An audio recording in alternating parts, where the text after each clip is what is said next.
बंधुगण नमस्कार। कंटामंजी निर्वाचन मंडली समस्त जनसाधारण एवं सबु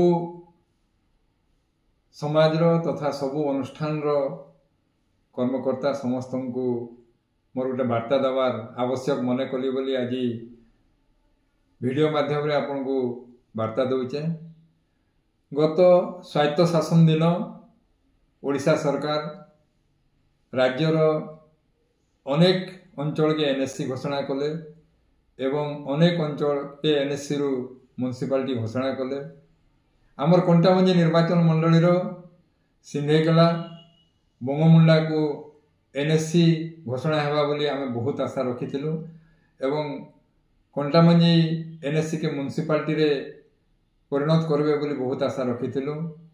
किछि दिन पूर्वरु बंगमुंडार बुद्धिजीवी राजनीतिक व्यक्तित्व सर्वदलीय नेता माने कंटामंजी विधायक नेतृत्व रे राज्यर नगर उन्नयन मंत्री को एनएससी रो दाबी रखी आसीथिले।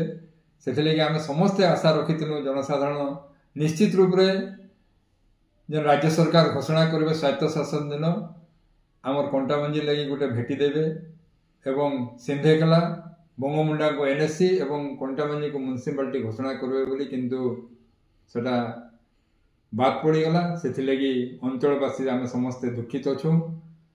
से दृष्टि समस्त को अनुरोध समस्ते सोशल मीडिया हो किंबा निज निज क्षेत्र रे हो समस्ते आम ये आवासटा राज्य सरकार को निके फेर थरे पठाऊँ एवं राज्य सरकार को मध्य अनुरोध आमर कंटामंजी निर्वाचन मंडली जेनटा कि दादन प्रवण अंचल बोली आमे जुग जुग मानि आसुचु, अनुन्नत अंचल बोलिक मानि आसीचु, से अंचल के सबु समय रे उपेक्षित करुचन।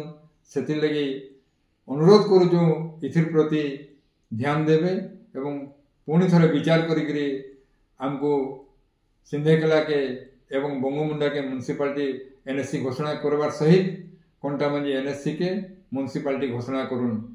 इटा आमर समस्त निवेदन। धन्यवाद, नमस्कार, जोहार। आपण माने देखुछन गाँ कथा।